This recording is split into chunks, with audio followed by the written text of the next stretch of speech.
Pitch to Pro is the official podcast of Ozark United FC. This will be our platform to tell our story about the club and the special place that we call home, Northwest Arkansas. This is a journey. We want to bring you along for the ride. We'll share what's going on behind the curtain, help educate the community at large about soccer, our league, and give updates on the progress of the club along the way. Together, we'll explore and unpack our journey to professional soccer, the magic that is NWA, our community, and talk all things soccer from on the pitch to behind the scenes, telling the story of our club. Pitch to Pro podcast is proudly sponsored by podcastvideos.com. Podcastvideos.com is Northwest Arkansas's premier podcast recording studio. Equipped with industry-leading equipment, the recording studio and services save you time, money, and hassle. They are dedicated to helping you create, record, and publish high-quality podcasts for your audience. Be sure to check them out today at podcastvideos.com. Hey, everybody. Welcome back to the Pitch to Pro podcast. I'm your host, Wes Harris, Managing Director for Ozark United FC, Northwest Arkansas's professional soccer club playing in the United Soccer League. Today, everybody, I'm really excited. I'm joined by three of our all-stars here from the Ozark United FC Academy U19s. And we just had a pretty special day, boys. I'll let you guys talk about it. But so, Brian Lawson, Mateo Guzman-Barron, and Wyatt Marshberry. Gents, thanks for joining me today. Thank you. Awesome. So you guys pretty much wrapped up our season. I mean, I know we still got playoffs because you guys qualified. Congratulations. Thank you. And I know that there were still some outstanding results, but last time I checked the table, y'all were in first, yeah? That's right. Is that how it ended? Still not. Dang Texas teams, man. Yeah.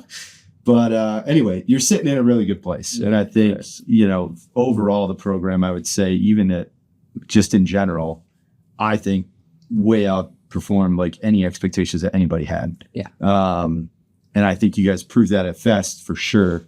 And that's kind of the biggest test, right? And we'll see here going into the playoffs as well. But I just wanted to kind of start by letting you guys introduce yourselves and just give a little bit of background about yourself.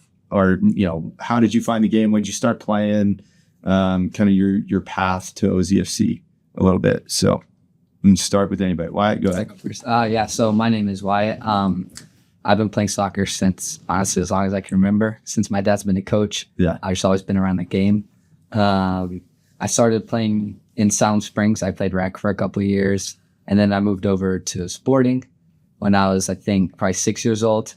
I stayed there for a while. Moved out to Tennessee, but they came back and joined Sporting, and then played with the U20s last year with the Ozark United U20s in the UPSL, and then been playing with the U19s this year.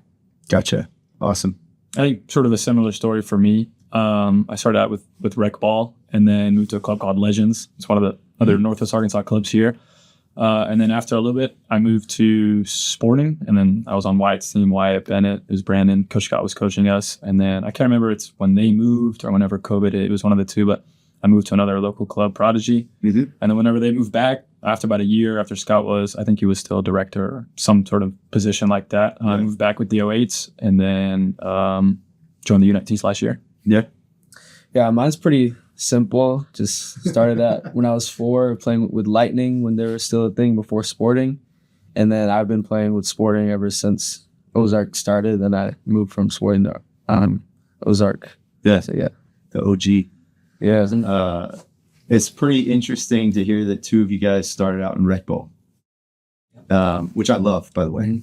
How important are rec programs? Dude, I think it's awesome. You know what I mean? For introducing the sport and getting people their start. And then, I talk to a lot of them, obviously, in my role, and they'll say no, we want them to move on to other clubs. That's our goal. They fall in love with a sport, whether it's soccer, whether it's baseball, whatever it is. And then we ship them off because they want a higher level of competition than we can offer them. And that's great. Mm-hmm. So it's really fun for me to hear that two players on our OZFC 19s, U19s that are headed to continue on and play college ball started in a rec program of some sort, which is awesome. So that's great. So I guess I should have asked you a fun question. So we'll do that now. Favorite player? Favorite player? All time, not current. All time. Well, And all right, for me right now, it's just been like a little recent obsession of mine of this guy, Jamie Vardy. Like Italy? Big fan. No, the Leicester City Jamie. Ah, okay. I was gonna say, I thought you meant current, like right now. No, Leicester City Jamie Vardy. So much fun. I mean, I think all time Messi. I think it's hard not to say Messi when you're a kid. But Can't. I would say honorable mention Ronaldo. Ronaldo's better than Messi in my opinion, but Oh, no chance. no, there's no way. Right? I don't know what you're talking about. right now, OG Ronaldo or Cristiano Ronaldo? OG Ronaldo. Like R9? No. CR7. It's Yeah, CR7. Yeah, Okay. He's yeah, the OG best of one, the better. Yeah. And then right now, I would say my favorite player. I like watching Due right now. Do it. He's good.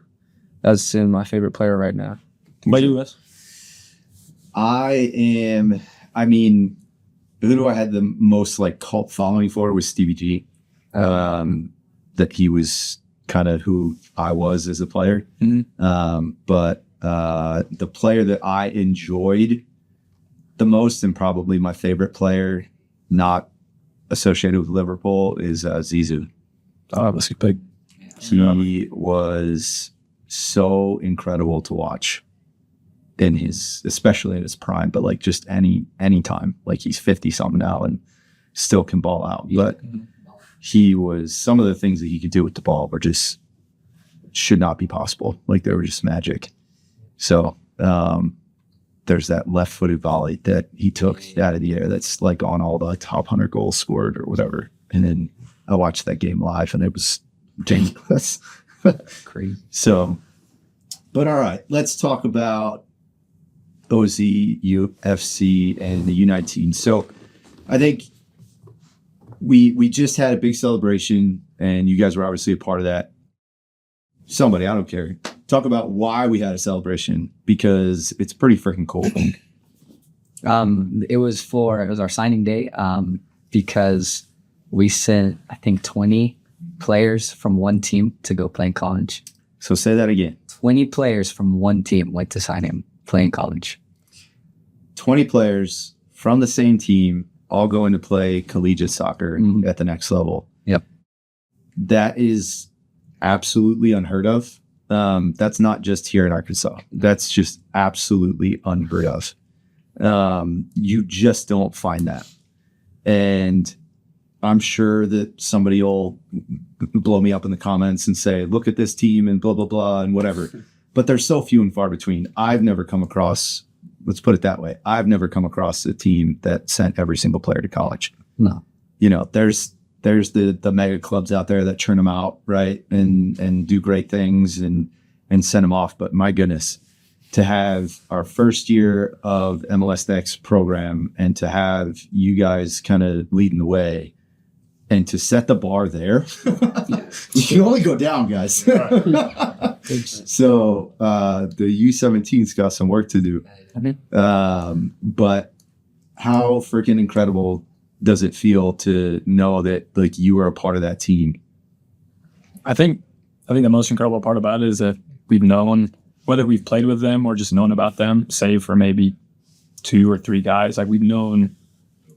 I think Coach Scott mentioned it, like how, like, I think it's funny, Puyol's an icon in soccer, but like a lot of names get thrown around. You just play when you're a kid, like playing Puyol or Fernando Alcaba to the U17 or CJ or whoever else. Like their names just get thrown around a lot. And so now when you're finally on one team, I think it's cool to see that all you guys have grown up together, even if different clubs finally come on together because you're all the best in the area. Yeah. I think the best part is that, like, you know, we're not just some all-star team of kids from different parts that don't know each other. I think we all got close to each other and we knew each other. That's such an interesting part, because I think that was one of the biggest things that, and why we said yes to the opportunity to do this, was being able to pull together all the, hopefully, right? Like there's going to be some that are holdouts, and that's fine, but allow the opportunity to come together under a community brand and club that made it hopefully easier for people to say, like, let me go see what that's about. If they've been with like a Sporting forever or a Comets forever or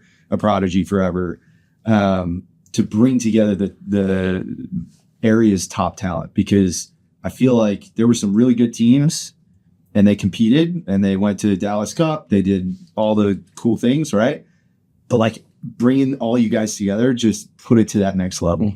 And to hear you say how well you guys got along and it was like how close you got, talk about that experience a little bit. I mean, I know you kind of just did, but like, what was that dynamic like? Because that definitely like shifted things up, right? Like you're used to playing with the same guys at the same club for a couple years, right? And then now all of a sudden you got some new blood in the mix.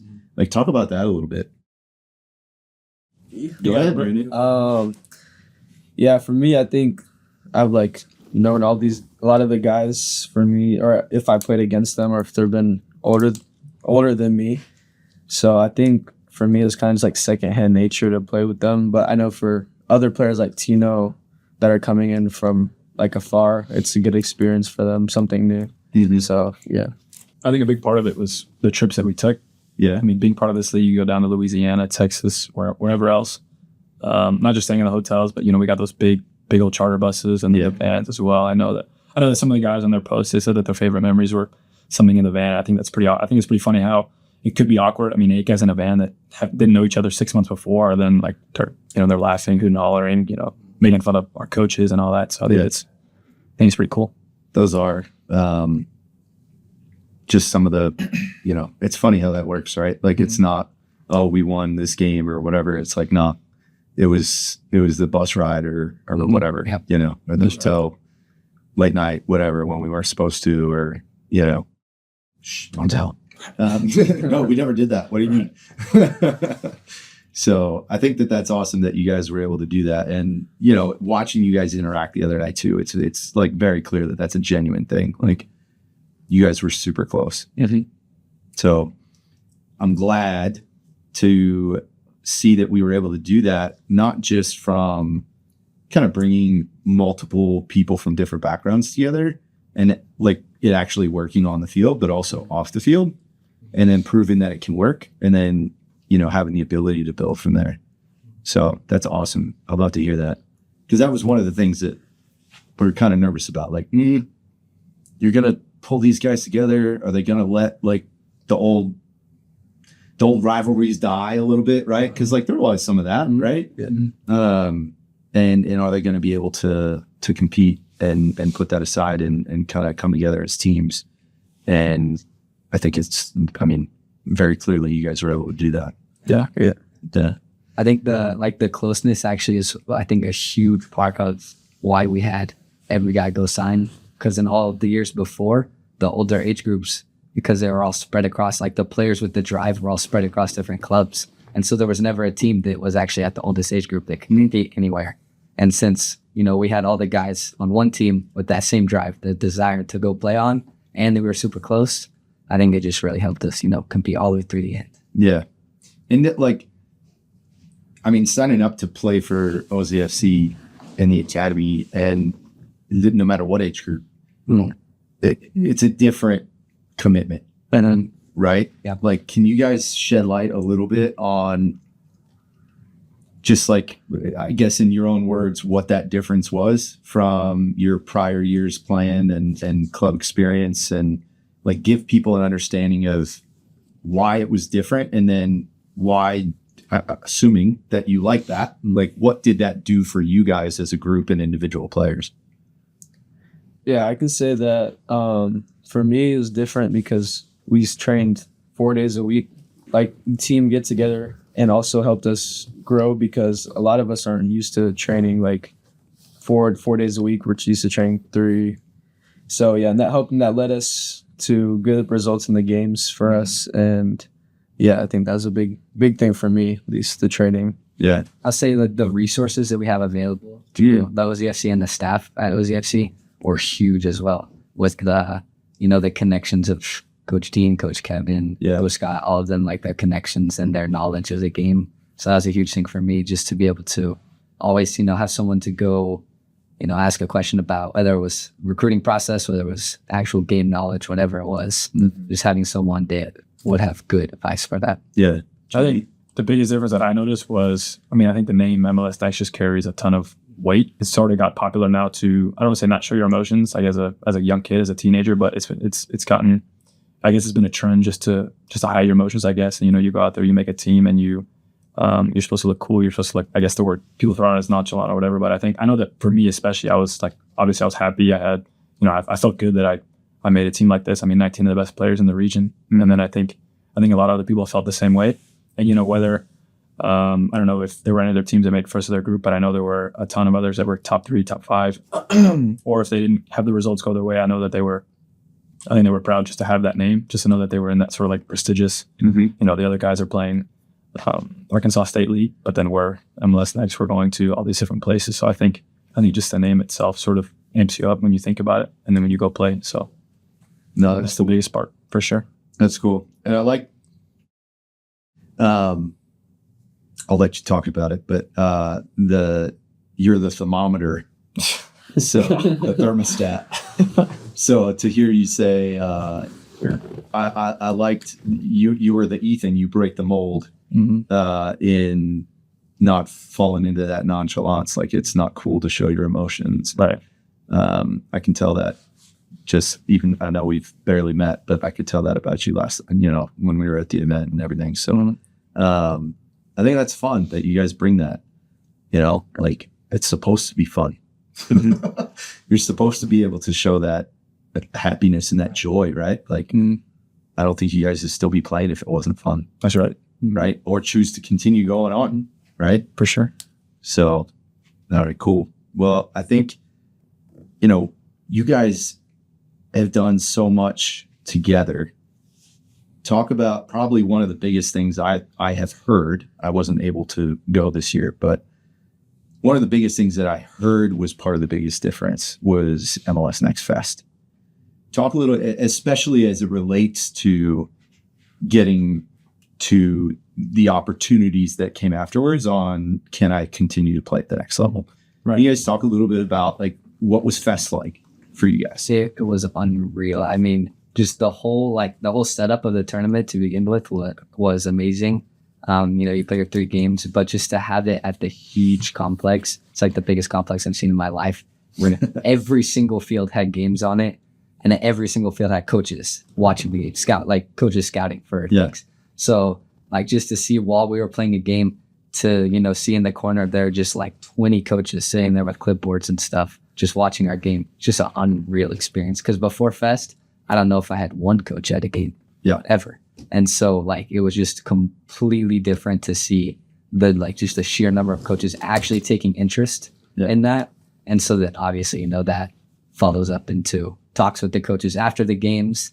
After one of the games, I stayed for like 25, 30 minutes talking with the coach. Wow. Just about his program, everything. And so, you know, that's like Fest, I think, was the biggest turning point in my recruiting process for sure. I think for me specifically, it helped me figure out that I knew that I wanted to play college soccer. I know for these guys, that's always been their dream. I'm pretty sure Wyatt wants to go pro. Brandon wants to do at least, you know, maybe go pro. But I think that for me, I know I'm dead set on doing medicine. So trying to pursue higher education, but I wasn't necessarily sure if I wanted to give up the sport or not, because I had some injuries I dealt with in the summer and then the spring prior. So I'd been almost 6 to 8 months without soccer in total. And so, you know, you just get down, just to be honest, like that. And so I think that, you know, with the team and the competition we played, and even in practices, just seeing how hard those guys went, I knew that I'd regret it if I didn't pursue college sports. And so I think that that event especially just showed me how many opportunities were out there. And then it helped me send out, you know, I was researching schools that I didn't even know could even exist. Like super small schools in the Northeast, like in Connecticut, Vermont, Massachusetts, around wherever you name it. And so, you know, a couple of them came to my games, and then that's where I'm pretty sure why I know we're talking about it before it started, but that's where we got a ton of our offers from, and our interest was that specifically. Yeah. And so I think it's a testament to just how if you stay focused and if you give it time, I think eventually it'll come to you, whether in an event like Fest or just on your own thinking about it. So yeah, for sure. Yeah, I think Fest was fun. There was some, like, it's nice playing the teams like across the country from you. It's like different teams from like the West Coast. And in terms of coaching, it's nice like seeing the coaches in person, like you email them and when they come to your game and you can actually talk to them. So that's also nice about Fest. Seeing the academy teams play like in person. Yeah. That was a nice experience, and it was like opening to see like different levels and stuff. Yeah. Kind of lets you like, oh, Yeah. I'm still up. you know, like, oh, or like, you know what? I don't know. I kind of back myself. You know what I mean? At least in some of them, right? So it just depends. But you know, I think I was watching you guys' games. It's something that was also interesting. You talked about the facilities. Somebody told me, I think it was Kevin, every single field had its own jumbotron Really? that had like working Scoreboards. like scoreboards. Every single field. It was like insane. So it's great to hear that, you know, the first experience was a good one. And that almost everybody got, I think, came away, or within a couple of weeks came away with at least one offer. Yeah. Or 2/3 of the team or something. It was something like that. That happened with. Now, obviously, you guys navigate and whether that, you know, happened from, I don't know if anybody took the offer that they got from Vest, but it also, you know, just proves the interest and you know, the platform allows you to be able to get that visibility. So I appreciate you guys sharing your experience. I mean, the teams were good and decent competition. We played in Utah. Seattle Celtic. They're the first place team in the Pacific Division. We played really we well owned that them. game. We did on it. We played really well. No competition. 1-2-0. 2 great goals. Yeah. For sure. But it was fun. But it was also like, it's good to see that we can go toe to toe with the Pacific and just beat them. Yeah. We just I mean, there's played them off the there's field. good soccer out there. It is. It is. But I think it's also, to get you guys' point, what this helped do is like, hey, let them know there's some good soccer here in Arkansas too. A lot of my focus in camps and colleges over this past summer, I think in 2025, was in the Northeast. And so all of those guys, they drove an hour to get to that camp that was in the middle of nowhere, essentially, but they're all in the New England region. So then part of it was introduce yourself and whatever. And so I said, yeah, my name is Mateo. Call me JB. I'm from Arkansas. And you see their faces like light up to like, what are you talking about? And so they think I'm joking, obviously. I'm like, no, I'm from Arkansas. And so, I mean, it's pretty crazy just to see that. It's almost that same stigma that a lot of people, and you guys may know this from just living here and just flying through airports and whatever, you get it in your soccer career. Your parents probably get it as well in their professional career if they're traveling. Like I would get it when I was in school and I came here straight out of undergrad and I told people where I was going. Why would you go there? And I was super proud of it. And I said, I finally to one of my friends was like, you know, like they were, you know, ripping me about it, you know, and it just got old after a month. And I was like, you know what, if you don't have anything cool to say about it, I'm excited. So if you don't have anything cool to say about it, I'd appreciate if you just shut up. Move on. Let me do my thing and be excited about it. Thanks. Sure. But I do think that there is that, you know, still kind of tracks with people from Arkansas, and it doesn't matter what part. And it's unfortunate because A, it's an awesome place to live. There's some really awesome people here, and B, there's so much going on here from a soccer standpoint that people just don't understand or give it credit for. And you guys are absolute proof that that's the case. So I give you guys credit. I'm curious on the Northeast piece because I grew up in Maryland. So is it because of your pursuit of medicine you knew you wanted to focus on the Northeast? Part of it, I'd say a big part of it is just that, you know, no disrespect to Arkansas whatsoever. I really like this place, but I also want to try something new.